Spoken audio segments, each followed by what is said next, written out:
While Congressman Eric Swalwell might be polling at 0%, do you still find it concerning that a public servant has the audacity to call for mandatory gun buybacks? Yes, and I think it's pretty audacious of him to call it a buyback also, because that suggests that it's property that was first owned by the government and that we were allowed to just take possession of temporarily, and they want their property back. That's not how that works. And I'm always unnerved whenever I hear anybody in government talk about confiscating, and that's what it is. It's confiscation. They can use whatever Olympic word salad that they want to. They can talk about mandatory buybacks, but you're seizing people's guns, and if they don't comply, as he's also said, then he would introduce jail time, and I don't even know what that would look like. But he's talking about turning people into criminals simply because of their Second Amendment natural rights, and I just get the sense that he doesn't understand what natural rights are, nor does he understand the boundaries of government with regards to our Constitution.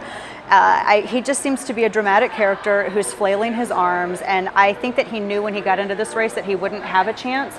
He just wants to sell books and maybe get a contributorship with MSNBC or something like that at one point. But talking like this even turns off moderate Democrats, because there are a lot of moderate Democrat gun owners out there, and they want to make sure that they can keep hold of their firearms for self-defense and to hunt. And for him to talk like that, and it's not just him, I know that there's a lot of other candidates out there that are doing it. It's concerning, and it just shows how far the Democrat Party has drifted left as compared to John F. Kennedy and the Kennedy Democrats.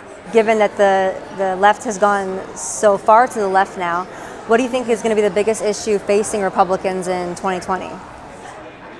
The biggest issue facing Republicans in 2020, I think it's them staying on message. I know that's kind of weird as an answer for campaign and policy, but we are doing really great economically right now, and there have been some very good economic policies coming out of this administration. I'd like to see more on tax cuts. I'd like to see a reduction in government spending, because we're going to get into a weird place if we're not offsetting tax cuts with reducing government spending, because that's what's really driving the deficit. And I think if Republicans can stay on that, they're going to be their own greatest enemy. I mean, at this point, because all of the polls show that Trump is on trend to win in 2020.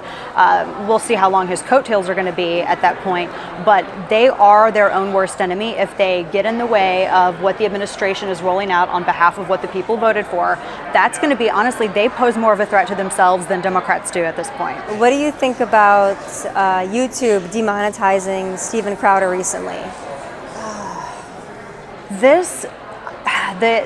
What big tech, I think, is doing, I mean, it is corporate censorship. Absolutely. And I know that there are some sticklers out there. Well, censorship is only when the government comes down on you, but corporate censorship is a real thing. We've even seen, in a way, financial censorship with the way that gun owners and FFLs and storefronts have been treated, and manufacturers have been treated by a lot of banking institutions. But with regards to YouTube and Twitter and Facebook and all of these platforms, they can either choose to act as a platform, or they can be a publisher. I'm a free speech purist. I'm 2 steps above anarchy. I love free speech. But at the same time, there are protected forms of free speech. There are protected forms of speech, and then there's defamation, there's libel, there's slander, and telling someone that you're going to murder them. Things like that are actionable. But aside from all of that, I understand what Senator Hawley is talking about, and I've spoken to him about this on my radio show.